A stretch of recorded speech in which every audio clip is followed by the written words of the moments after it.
manhero akanaka vateereri kusangana zvakare kwatinoita muchirongwa icho tinounzirwa neY16 Films. Rangu ndinoitwa Kenzo.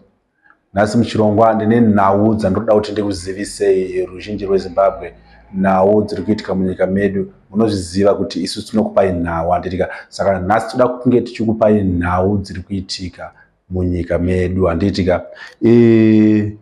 Nhasi pananga ndichitenderera pasocial media ndasangana nepost yandikatyamadza, post yandishungurudza mwoyo, post yaita kuti ndidedere, post yaita kuti ndive nemamwe mafungiro akasiyana andiri kufunga right now handitika. Saka post iyi ndoda kuti ndikuverengerei munge muchinzwa zvakanyorwa papost iyoyo handitika. Saka ndichaisa pachivhitivhiti kuti munge muchiona pamwe chete ndichiiverenga. Saka post yenyu yavapo pachivhitivhiti right now. Ndakuverenga post yacho.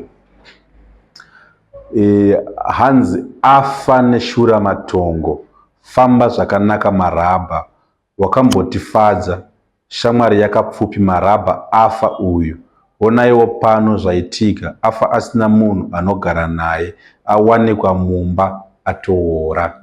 Ndo mashoko andawana papost pananga ndichitenderera. Izvi ndo zvirikutaurwa pasocial media. Pandaona vanhu vakawanda vari kusechawo vachiti maraba funeral. I don't know kuti ichokwadi here kuti maraba atisiya, asi kana chiri chokwadi zvinhu zvinotidzimba mwoyo seZimbabwe, because tinenge tarasikirwa negamba reentertainment. Maraba igamba, mese munoziva imimi kuti maraba igamba. Kana achinge atisiya, aiwa zvinotidzimba mwoyo.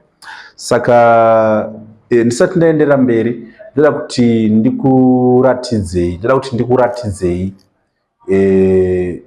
video rakapedzisira kuinterviewa maraba achitaura.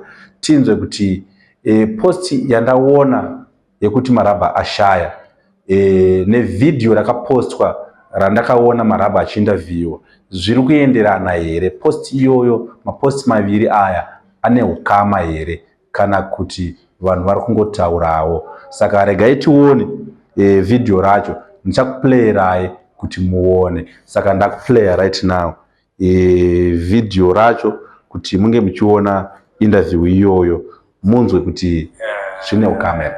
Ngaite ndakadivota matablets zvinozikana nemunhu wese ukadivota matablets unofa.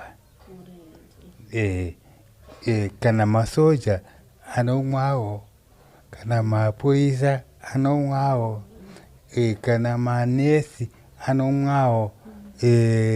Ndichiti mhuri yeZimbabwe musadhivote matablets. Ndofunga video racho mariona, hanzi namaraba ndakadhifota matablets. Akati iye ukadhifota matablets unofa. Akakurudzira veruzhinji kuti kana vari pachirongwa chekumwa matablets musadhifota matablets, nekuti hazvina basa kuti uri ani. Ukadhifota matablets unogona kusangana nedambudziko handiti. Ndo zviri kutenderera mumastreet right now. Saka tasvika kumagumo kwechirongwa chanhasi. Ndoda kuti ndikuyeuchidzei kuti ndakakupromisai, ndakakuvimbisai kuti ndichakuvigirai part 2 ye-before and after. Saka rambai makabata, uye kana wanga usati wasubscribe uri munyuwani padzisi channel, tora mukana uno usubscribe to our YouTube channel Y16 Films. Usakanganwa zvakare kufollowawo TikTok account yedu neFacebook page yedu yakanzi Y16 Films. Ngatisapota naye handitika.